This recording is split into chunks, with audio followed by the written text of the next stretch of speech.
అందరికీ నమస్కారం. మొన్న జరిగిన బస్సు ప్రమాదంలో 19 మంది ప్రాణాలు కోల్పోవడం, ఆ ప్రమాదం జరిగిన తర్వాత ఇంకా ఆ సంఘటన కూడా మర్చిపోలేని పరిస్థితి. ప్రతి నిమిషం ఆ సంఘటన గుర్తు చేసుకొని నిద్ర లేని రాత్రులు ప్రతి ఒక్కరం గడుపుతున్నాం.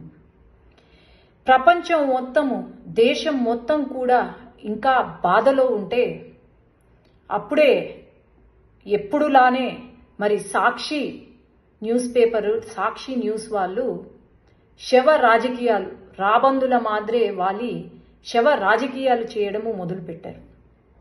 ఈరోజు న్యూస్ పేపర్లో ఏమని వచ్చింది, ఎవరైతే బైక్ నడుపుతున్నారో వాళ్ళు బెల్ట్ షాపుల్లో కల్తీ మందుని తాగారు, అందువల్లే ప్రమాదం జరిగింది అని చెప్పి ఈరోజు సత్యమేవ జయతే అని క్యాప్షన్ పెట్టుకున్న సాక్షి అసత్యం మాటలు పలుకుతుంటే సిగ్గుపడాలి.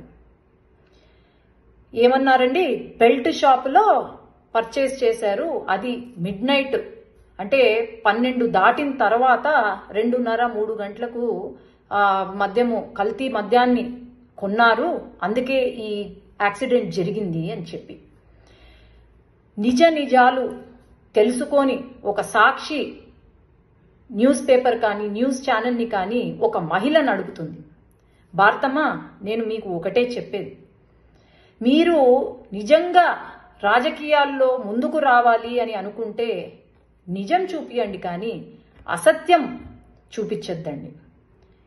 ఈ అసత్య ప్రచారాలు చూపించే మీకు 11 సీట్లు వచ్చాయి.